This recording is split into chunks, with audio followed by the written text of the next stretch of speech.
Jean Claudret est fils d'agriculteur. Il est né dans un petit village sur les plateaux montagnards de Haute-Savoie. Enfant, il aide son père à la ferme et réfléchit déjà aux solutions à apporter face aux difficultés d'une agriculture de montagne. Parce que Jean Claudret est un véritable inventeur.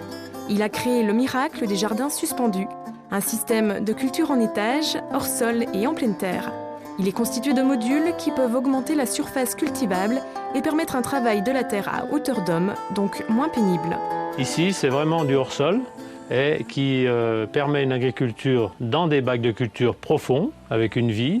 Ce hors-sol, aujourd'hui, là, on a sur un étage de travail, sur un niveau, mais on peut l'avoir sur de nombreux niveaux et dans des modules sur grande distance industrielle. Ainsi, 450 m² de modules permettent le rendement équivalent en légumes, fruits et herbes aromatiques d'un jardin potager de 1500 m². Et que du bio, bien sûr. C'est un jardin bio parce que, pour diverses raisons, premièrement, aucun rejet au sol. On a un contrôle de qualité des plants parce qu'on n'a pas d'agression vis-à-vis des rampants. Là, les limaces et toutes ces choses-là, on n'a pas besoin de les traiter. Elles ne grimpent pas dans le jardin. Ensuite, on peut fermer le jardin par des filets pour se protéger contre les volants. Donc toutes les attaques mouches, larvaires ou criquets en Afrique. Donc ça permet de ne rien tuer, de ne rien détruire. La plantation peut être bio parce que justement, elle n'a pas besoin d'avoir des éléments destructeurs pour accompagner la plantation.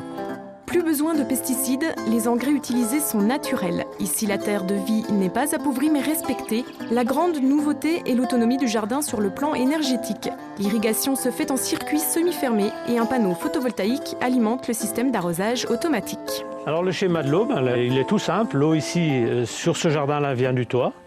Il est récupéré dans une citerne là-bas. Et ensuite, l'eau est remontée avec le système de pompe et énergie photovoltaïque. Et on arrose les bacs et il retourne à la citerne. Imbibée par la terre, l'eau peut également arroser le jardin par capillarité. Finalement, Jean-Claude est parvenu à reconstituer un sol d'1,20 m sur 45 cm de terre. Les bacs ont été conçus avec suffisamment de terre. Donc on a 40 cm de terre. Et ici, dans ces bacs-là, on a 4 cm de billes d'argile avec un bidime séparateur entre la bille et la terre. Ensuite, on a une terre de vie, qui est à peu près 15 cm, 20 cm, et une terre de travail, une terre de culture, une terre arable, avec une petite terre de surface. Voilà, nos bacs, c'est simplement tout ça, c'est la reconstitution d'un sol sur 45 cm. Non content de réguler la consommation en eau, il veut aussi pouvoir gérer la terre arable. Ça, c'était un grand défi. Aujourd'hui, peu de gens arrivent à gérer la terre de production. Quand on a une terre en pleine terre, si on y met de l'engrais chimique, on pollue les sols et on pollue les nappes phréatiques. Ici, il n'y a aucun rejet au sol. Ce jardin, il a un retour permanent dans sa citerne. Donc les eaux sont récupérées sous chaque bac de culture et retournent dans sa citerne respective. Donc on ne rejette pas. Plus qu'une nouvelle façon d'envisager le jardinage bio, ce passionné raisonne à grande, voire très grande échelle. Et à travers son invention, des enjeux d'alimentation planétaire pourraient bien être en train de se jouer. Mon message, c'est de dire, mais même dans vos jardins en pleine terre, faites du bio, c'est tout. C'est le bio l'avenir. Le bio, c'est quoi? C'est simplement comme faisaient nos anciens. On ne tire rien de la terre si on ne la respecte pas.